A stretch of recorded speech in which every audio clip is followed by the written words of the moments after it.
So first and foremost, thank you for everybody that's here. We are excited. We've been doing a lot of different webinars over the last several months. This is probably the most fun we have because we get to interact and make an impact on the kids. We're excited to have Chad run the show today.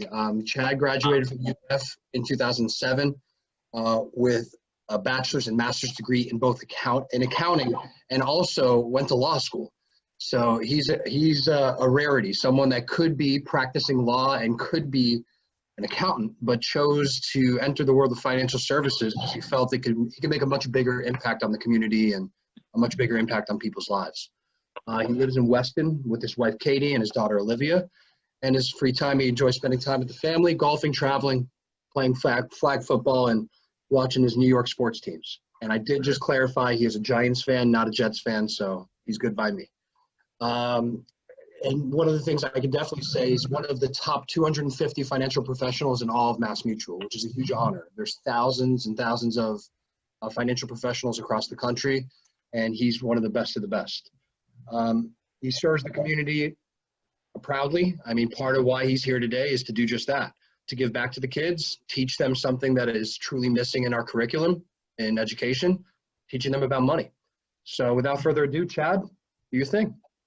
Thank you, Noah, for the kind introduction there, and thank you to everyone who signed on, both the parents, as I know you probably are tired from working all day, and the kids who probably are also tired from the virtual learning environment that we're in today.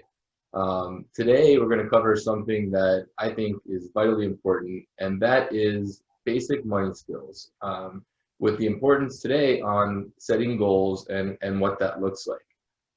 As Noah said, financial education is something that is severely lacking in today's curriculum, even in college curriculum. And that's how I really got into my desire of giving back by providing education. Was during law school, I realized that there were a bunch of brilliant people around me, but maybe 1 to 2% of them knew anything about money, anything about business. And that's really why I entered this profession. So today we want this to be fun and engaging. We've incorporated activities for the parents to do alongside their kids to really drive home some of the things we're going to be talking about. But like school, stuff doesn't end here. So please practice these concepts and these topics with your kids even after. So before we get started, just want to go over a quick few housekeeping items. Many of us are learning virtually today. And Brooke, can you go ahead to the next slide, please? By show of hands, and obviously not the actual hands, but if anyone wants to raise their Zoom hands, how many of you are either doing school right now from home, or if you're a parent, how many of you are doing your virtual meetings as I've been doing for the last couple months? A lot of hands. As expected, just about everyone. And so I'm sure many of you are familiar with, I guess, the virtual etiquette these days. But if you can go ahead and do me a favor and mute yourselves currently, and throughout this, we're going to be encouraging participation through raising your hand or asking questions. So if you do so, we'll unmute you at that time. But it'd be great if you can put yourselves on mute now. And also, we recognize dinner time. People are probably tired, need to stretch. So feel free to get up, move around, eat something, because as I said, I would really want this to be as enjoyable as possible.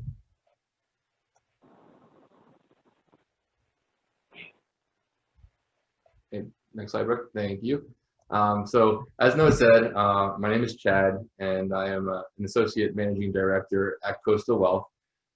But with all the kids on the line, I'm sure no one wants to hear too much about credentials and professional experience. So I wanted to make this a little bit more about me personally. And that's why you can see the picture of me, my wife, Katie, and daughter, Olivia. If anyone can recognize the building in the background, that's the JW Marriott out in Marco. Highly recommend it to anyone looking for a great family getaway. Obviously, with being careful right now with COVID, may not be the best time, but definitely encourage everyone to check it out. Tonight's topic is goal setting. And so I thought I'd share a little bit about some of my goals that I've had over my life as I progressed throughout, growing up and now into adulthood. And I thought I would align it with what I wanted to do with my life. Like many kids on the call, I'm sure many of you have aspirations to be a professional athlete one day. And mine was to play in the NBA. But lo and behold, my size, God did not have plans for me to be a giant, although I am 6'2". It wasn't really the correct mold for the NBA. Over time, my goals progressed, and during high school, I still had that love for basketball. And I also had a love for science. I've taken a lot of science classes, and I originally thought I wanted to be a doctor for an NBA team. But as things progressed, I followed in my father's footsteps and his love for business. And throughout becoming a CPA and a lawyer, regardless of those professions or what I'm doing now as a financial professional, my goal was always really to help protect as many families as I could. And that's why I entered the financial services industry. And you can see what I do is I coach people and families on the best way to use their money so that they can achieve their goals. And we'll talk about goal setting, how everyone has different goals. But the advice I give my clients is tailored towards their specific goals, because no two goals are the same. And so it's why it's important to have the goals so other people who are professionals can help you reach them. So in today's money skills class, we're going to cover three main topics. The first is really understanding the difference between needs and wants. And that's something that's really, really important as you start to understand money and how money works, because there's a limited amount of money, that someone will have in their life. And so you have to learn to spend things in the right order. And that really starts with knowing the differences between needs and wants. We're also going to talk about making goals instead of wishes, and then saving and tracking your money. Because as we'll learn about goals, it's really important to track your success as you achieve them and where you are. And so we'll talk about that. There's really nothing that's needed in terms of materials on your end, other than the presentation we have here and the worksheet that you received after registering. But it's perfectly okay if you don't have the worksheet with you. You'll be perfectly fine just using a pen or pencil and a piece of paper. So let's go ahead and get started. And let's make this fun, guys. So when we think about money, we usually think of it as earning it, saving it, and spending it. But when it comes to spending it, it's really important to looking at it in terms of needs versus wants. So let's take a look at these items on the slide here. And can anyone tell me, first by raising your hand, which one is a need and which one is a want? All right, we have Luana and Mateo were the first ones to raise their hand, so we'll unmute you right now. The grocery is a need and the video game is a want. Perfect. Thank you for volunteering. And now we're going to go explain why. And that's because a need is something that keeps you safe, healthy, and protected. And a want is something that you can have, but in reality could live without. And so in this example, we need groceries to feed ourselves, to give us the nutrients we need to be healthy. Now, everyone may think that they need a video game. I've been guilty of that in my life as well, although I've kind of outgrown the video game stage. But it's not really something that's going to keep you safe, healthy, and protected. And so that's really why that is more a want.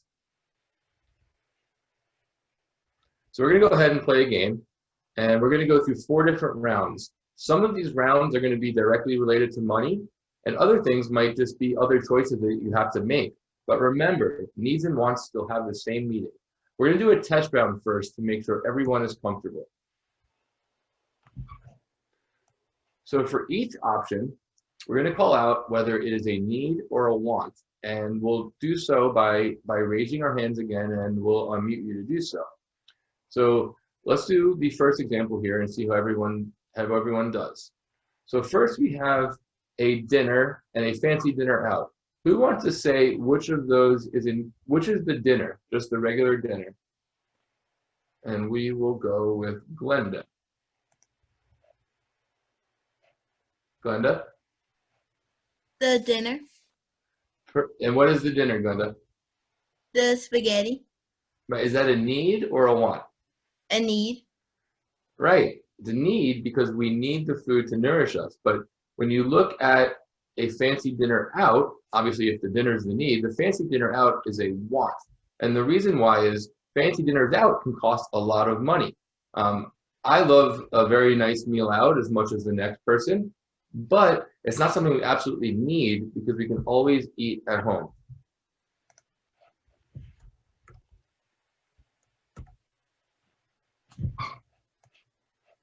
So we're going to get started here with the first round. So everyone, when they finish up school for the day, we have some time on our hands before dinner. And the question here is whether you should spend that time either finishing your homework or playing sports. Now, this is a hard one because education and exercise are both important. But if you had to choose, which of these would be a need? And Jenna, which would be the need? It would the need would be to finish your homework. That's right. And so what does that make playing sports, Jenna? It would make playing sports you had to do after. Right, so after the homework, because the homework is a need, so that would make the sports a want, right? Yeah. All right, perfect, great job. So now we're going to go to the next round, and we're going to make it a little bit harder by adding a third item. And this one, being in Florida, is a little bit tricky because it obviously doesn't snow here. But if anyone is on the call from another state, this may be more applicable to you here. So let's say you're outside and you're getting dressed, waiting to go to the school bus. Again, not really realistic right now because we're not exactly riding school buses. But if we were, and if it was snowing, okay, we have to determine which one is a need and which one is a want. And it's not just snowing, guys. Imagine that it's snowing really, really, really hard when you're trying to figure out which is a need and which one's a want. So let's start with the hoodie. Who wants to answer whether the hoodie, based on these three things here, is a need or a want? Christina, your hand is up.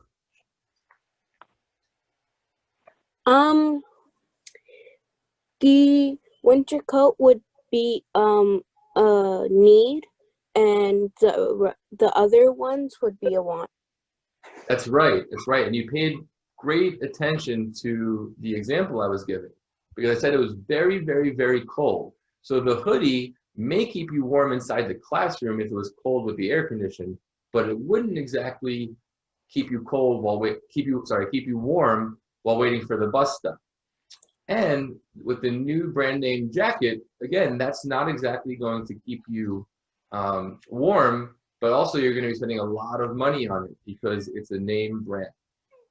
So we're going to go on to round 3, and we're going to make this a little more difficult because now we have 4 items. And in this example, let's pretend that we're going to the grocery store with mom and dad, and there's only a certain amount of money that they can spend on different items. And so because there's only a certain amount of money, we need to determine which are the things that we need from the store and which are the things that we want. So let's go ahead and start with, who wants to go through and tell me what each of these things would be, if it would be a need or if it would be a want? Oh, Elijah, they were the first to raise their hands. So Elijah, do you want to go ahead and work through this example? Elijah and Layla? The soda would be a want. The fresh vegetables would be a need. A fruit snack would be a want, and then milk and eggs would also be a need. Perfect, perfect. So you identified the needs because those are the things that are going to keep us healthy, allow us to keep growing and get the nutrients we need. And also, great job by not getting tricked by the fruit snack. Just because it says fruit in front of it, I've had a lot of times where people think that's a need, but great job because it is a snack. So that would definitely fall into the want category. Good job. And now we're going to go on to round 4. And hopefully everyone will be able to go on field trips one day soon. But let's pretend that we're going on a field trip. And we have to identify these three things as either needs or wants. So the three things are a seat with friends on the bus, money for the gift shop, and a permission slip to actually go on the trip. So remember the difference between needs and wants, and think really hard what's truly needed to go on a field trip. Who wants to raise their hand and go through these three things here and tell me which ones are needs and which ones are wants? And Robert was the first person to put his hand up on this one, so we'll go ahead and unmute Robert. Go ahead, Robert. A permission slip would be a need, and money for gift shop would be a want, and a seat with your friends on the bus would be also a want. That's right, and great job with that, not to get tricked up with the bus, because everyone needs a seat on the bus to get to the field trip. But the part that's tricky was by saying it with a friend, because it would be perfect, you know, it would be okay to sit with someone who wasn't your friend, and who knows, perhaps by the end of the trip they would be a friend, but it's not exactly a need right now. But to actually go on the trip, we would need our mom and dad's permission to do so. And so that's why the permission slip in this example is the need. So great job, Robert. Now, as we kind of went through those examples, some of it wasn't always easy. And there's lots of reasons why. Sometimes there could be too many choices. Sometimes it could be fitting in. Sometimes it could be envy. And so an example I think of would be, you know, if you wanted to get a bike, right? And your friend had a super fancy BMX bike, but you know, it was a lot more expensive than you maybe, you know, you had saved up or that your parents wanted to spend, right? And so you do need a bike in order to get around potentially, but you might not need the super fancy bike in order to do so.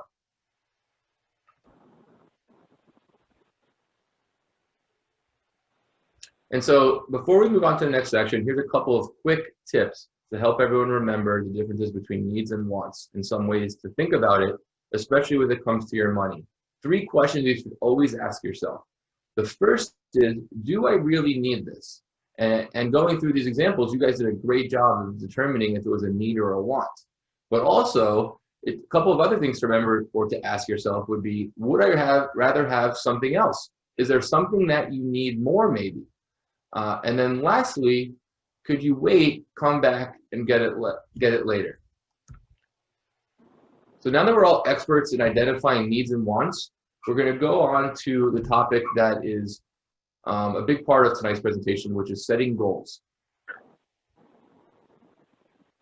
So a goal is something that you want to achieve in the future. It might not be something that you're able to do right now, but it's something that you want to do in the future. So whether it's learning how to ride a bike, which many of you probably do and already know how to do at this time. It could be getting better at soccer. It could be buying a new video game. So as you can see, goals can be tied to money, such as wanting to get that new video game, or it could just be something that you want to do personally, such as learning how to, you know, being able to get better at soccer, or making a sports team that you've really been trying to do. And so an easy way to understand financial goals, since this is a financial education class, a financial goal is when you want to buy something that you can't afford right now. Because if you really want something and you can't afford it right now, it's the perfect time to set a goal. And learning how to set goals and completing that goal are really important at any age. Because 1, it teaches us to take responsibility for our actions and behaviors. 2, it motivates us to actually do things to get to that goal. And the third thing is that it's going to form a really powerful habit that you're going to be able to use throughout your lifetime, because there's always going to be goals that you want to achieve before your lifetime, you know, throughout your lifetime. And as a tip for bigger goals, you can break them up into smaller pieces to make it look not so challenging to get there.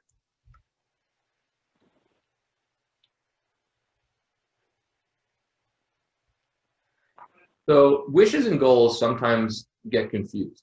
And they are similar in a lot of ways, but the main difference is that with goals, they're more specific and require planning. Okay, and so when it comes to setting goals, you add specifics and you build a plan around it to get there. So we're going to take a look at one way of building out a plan in order for you to achieve your goals. And the easiest way to do that is by, if everyone can remember, you see 5 letters up here, and everyone probably can read that the word is SMART. But SMART, this is, in this example, this is what's known as an acronym, because the letters are supposed to help you remember what each thing is. So when it comes to setting goals, there's 5 things you want to remember. The S is that your goal should be specific. It should describe exactly what the goal is and don't be too vague. So for example, if someone had a goal of getting a new video game or a machine to play video games on, that would be kind of generic. But if your goal was to get the new PlayStation 4 that's coming out, and excuse me if that's not the newest thing out, as I said, it's kind of not in my goals anymore. But if that is what you want, you need to make sure it's specific. You also want to make sure that it's measurable, and that's where you see the letter M. Measurable means things like, how much it's going to cost. Are you going to have to pay money to ship it to you? Are there going to be any other things that you're going to need with that PlayStation 4? So are you going to need extra controllers? Are you going to want specific video games? Those are all things where it's measurable because there's actually set things that you're going to need for the machine. The other thing is it achievable? How are you going to achieve that goal? So in the PlayStation example, if the PlayStation is going to cost, and I know it costs way more than this, but if it costs $50, how are you going to achieve that goal? Are you going to need to save a little bit out of each allowance that you may get each week? Or are you going to need to save your birthday money? So you want to make sure that your goals are achievable, because if they're not achievable, you're not going to be able to meet that goal. And then, maybe you'll feel bad about yourself, or you may not want to set other goals in the future. The R stands for relevant. So how does that goal, how does it align what's important to you? So if hanging out with your friends is something that's important to you and that your friends love video games, well, then it would be relevant to get that to set a goal of getting that PlayStation. And so remember that R stands for relevant. And then lastly is time-bound. Time-bound meaning you're going to set a date for yourself that you want to achieve that goal, and that'll keep you motivated. So for an example, you may say, I want to get the PlayStation 4 by either Hanukkah or Christmas. So it's giving you a set time frame that you want to actually achieve that goal. So let's do an example using the SMART analogy. Remember, specific, measurable, achievable, relevant, and timely. So we're going to read through this first and see if we can identify the different parts that align with the SMART goal method. So Nathan's goal is to become a better soccer player this fall by practicing his scoring skills during the summer. Can everyone identify what each part of this is? Who wants to identify what the S is, the specific part of the goal?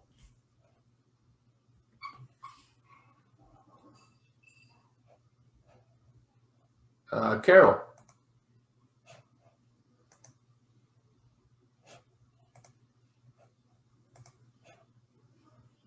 All right, anyone else want to raise their hand and answer what the specific part of the goal is? Christina. Sorry. Go ahead, Christina. I think the specific part of the goal is like you have to tell what you want to do and well, it has to be specific. Like I can't really give an example, but well, let's use the example on the screen here. So the goal is to become a better soccer player this fall by practicing scoring skills during the summer. So what is the specific part of the goal? The specific part of the goal is saying by practicing my summer skills during the summer. My scoring skills during the summer. So that's close, That is more the measurable part. But what would be the specific part? The actual goal itself. Becoming a better soccer player. Perfect, perfect. Do you want to keep working through this with me, or would you like me to call on someone else? I'll keep working through. Oh, perfect, perfect. So what would be the measurable part?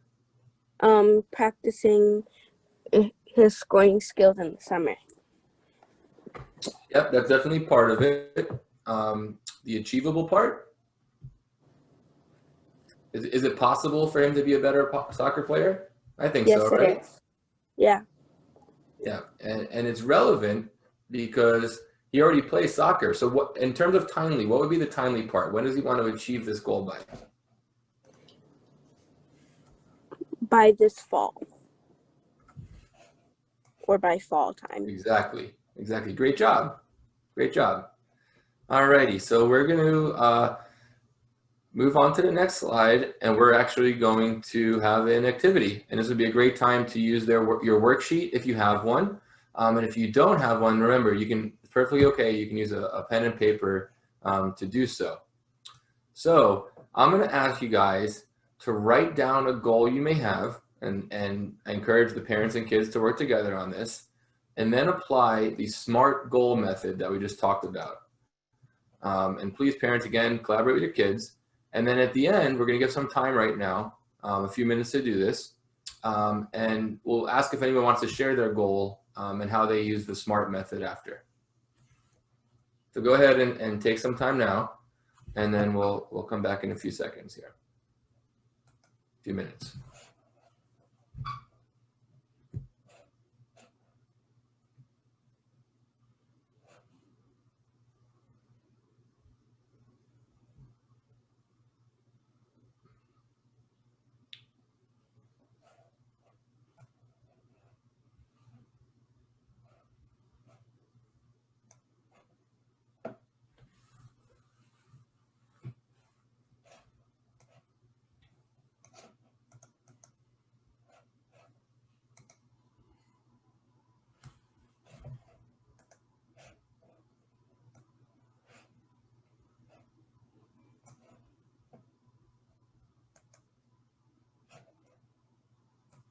How's everybody doing? Feel free to raise your hand if you need some more time. We'll definitely give you a few more minutes here.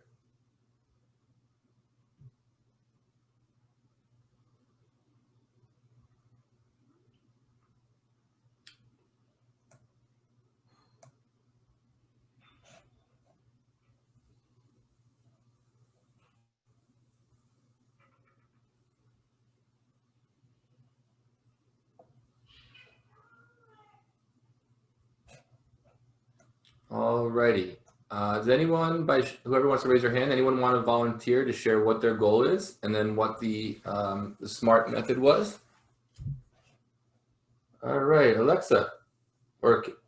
Yeah, Alexa.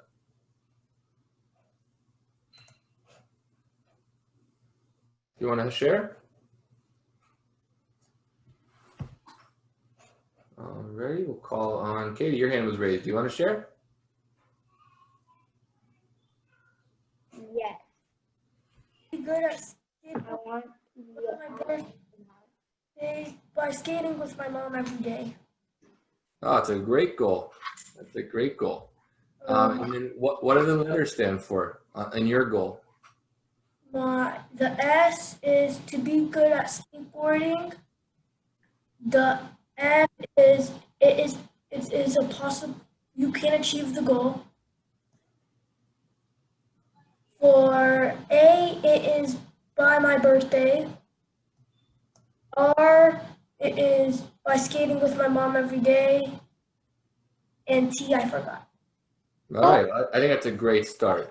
Great start. And remember, there doesn't just have to be one goal that you guys have. There can be lots of goals, and it's important to have lots of goals. So feel free to reprint up this worksheet whenever you want. And it could be a great way for you to write down your goals and actually to put together a plan in order for you to actually achieve them. Because I've always found in my life, whether personally or professionally, that when you write your goals down and you actually look at them, you're much more likely to achieve them. And so always, for that goal, I would look at it and I would practice the skateboarding, and I'm sure you will definitely be doing exactly what you want to do, in no time.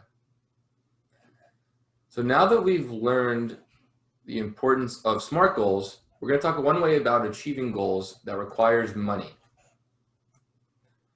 And that is savings, because typically goals are more expensive than stuff that we simply just need on a daily basis.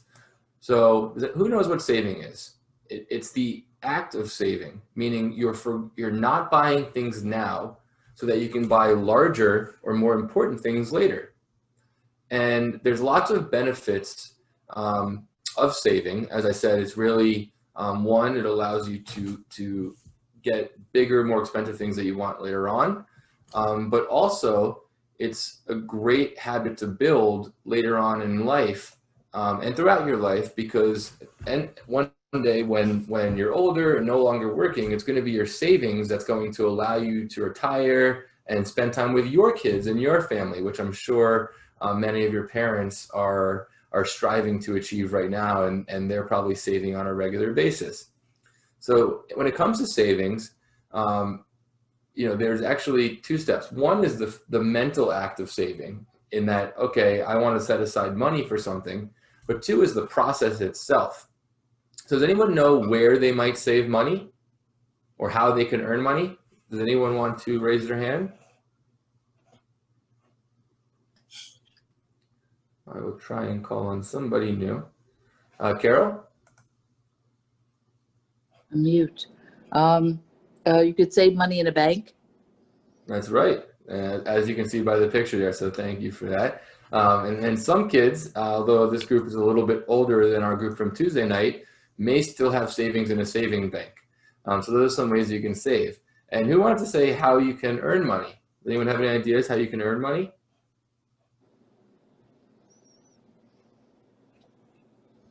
Luana and Mateo? Sometimes by doing chores.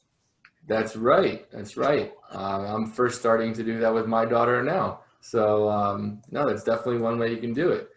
So it's chores when you're younger, and as you get older, there'll be other things that you'll do for work in order to earn money. But don't always go and just ask your parents. It's important, and I'm sure they'll appreciate that as well.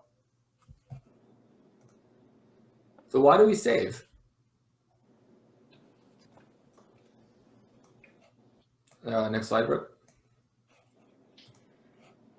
So we save for three main reasons. One is it gives us time to think about what really matters to us. If we didn't save and we spent all the money that we made, well, then a lot of the things that really matter to us, we might not be able to get because we spent too quickly. Another reason we save is that it gives us value. If you spend money on something, you're going to take better care of them than if you save for something. You're going to take better care of whatever you end up buying instead of something that you just went to the store and bought on an impulse. And then lastly is the price. Going back to our video game example, some of the things that we want may cost a lot more than the amount of money that we have at that time. And so that's those are three of the main reasons that we save. We're going to go through a little example here and kind of talk about, go through those reasons that we just mentioned. And so we're going to meet Sam. Sam has the goal, and I know it's a video games theme tonight on this workshop, so I apologize for anyone who may not be into video games, but Sam wants to buy a new video game. And every week he gets a $5 allowance for doing his chores, which is exactly what we just said, how many of you may be getting some money. So he's going to get $5 a week for doing chores, and he decides that he wants to save that every week because that video game is going to cost $50. So in the beginning, it may not seem like Sam is very close to that goal because as you can see in that first week, there's only $5 that Sam has. But every single week, as he saves up, he gets closer and closer to that goal. Does anyone know or wants to answer how much money Sam would have at the end of 5 weeks if he saved $5 every week? And we'll go to Melissa on this one. If he saved up for 5 weeks, he would have $25. That's a great job. It was 5 plus 5 plus 5 plus 5 is 25. So Sam is his eye on his prize, guys, and he's doing a great job by not spending his money each week. And let's see how Sam progresses week by week by week.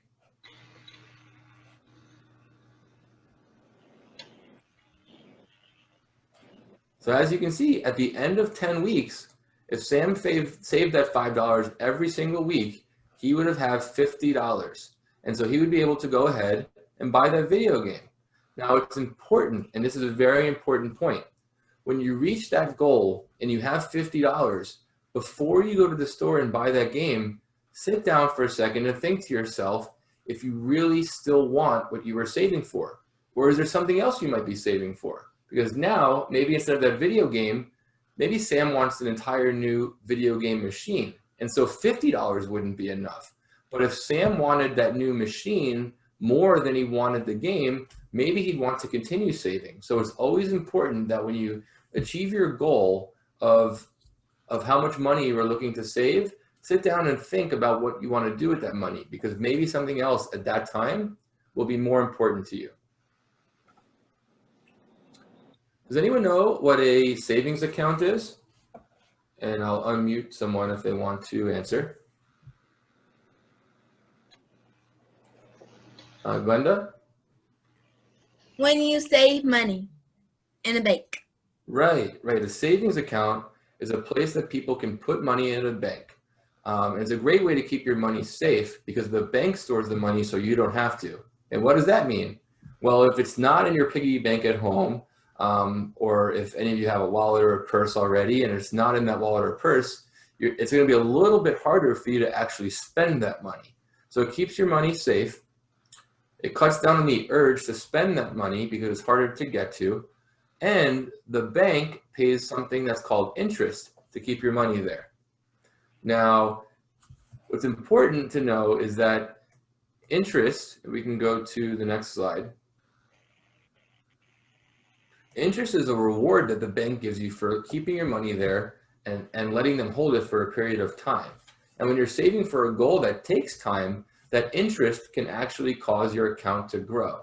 And it may not seem like a lot at first. And for the parents on the call who are in tune with what the incredibly low interest rate environment we are in right now, the interest is actually very small.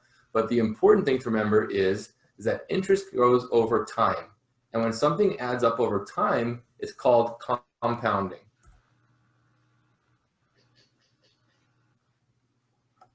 Next slide, please. So compounding means that your money is building on itself. And it might be hard to understand right now what that means, but let's pretend that you were building a dirt mound. And with that dirt mound, every shovel of dirt is added on top of the last one. And so as you put more and more dirt on top of that initial pile, the pile is going to get bigger and bigger and bigger.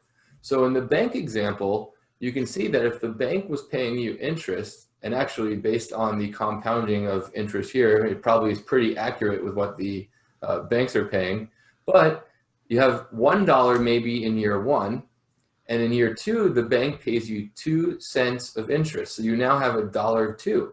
And then in year three, you get another 2 cents. So you now have $1.04. And in year four, you get 2 more cents of interest. So your dollar, even though you only put $1 in, at the end of 4 years, you now have $1.06. And that's a really, really simple example, but I just wanted to hopefully explain in the most basic way what compounding is. Because compounding of money, especially when you get older and you're working, is going to be one of the best things that you can do to build up money over time. So we're getting close to the end here, but before we wrap up, because we spent so much time talking through what saving, spending goals are, it makes sense to wrap it up by buying smart, right? Because we've worked hard to save money all this time, so when we're ready to spend it, and this is going to bring everything back full circle, we should go back to determining if it's something we need or if it's something we want. And I know we spent some time on that, so we're not going to spend a lot of time again. But here's a few things to consider when you've reached your savings goal. And take a few minutes to ask yourself these questions. Next slide, Brooke. The first is, do you still want to buy that thing? Because over time, we may change our minds about how much we want or need something. A second question is could you buy it for less at a different store? Stores have sales all the time, and so maybe where you're originally going to buy it is a lot more expensive than somewhere else right now. So always look to see if there's somewhere else that you can buy it. We want to be smart with the money that we've saved. And then lastly, ask yourself this question. Will you still feel good about this purchase in a month? For the adults, obviously, this is known as buyer's remorse, and it's something that is inevitable that happens. But if you're not going to feel good about it a month from now, maybe you don't want it as much as you thought you have.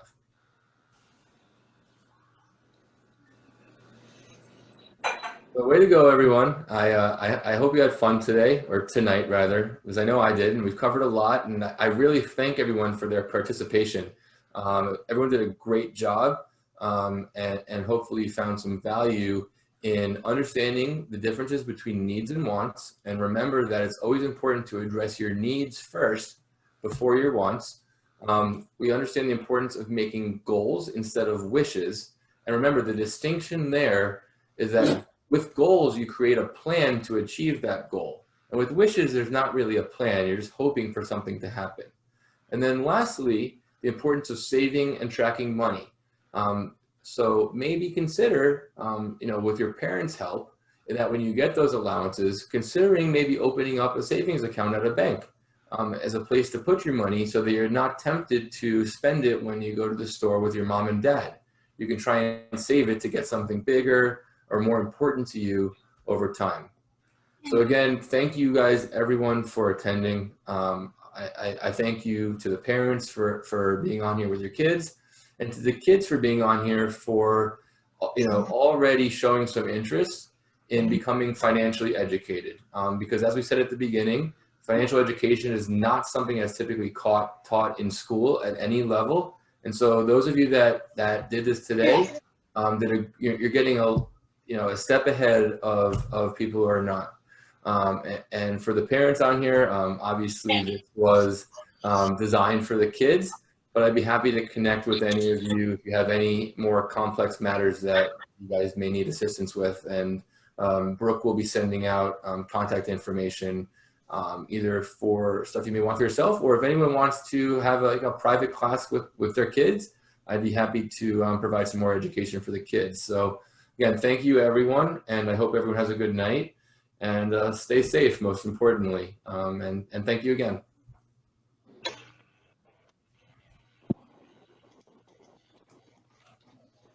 Bye. Bye. Bye. Thank you. Bye. Thank you. You're welcome. Bye. Bye.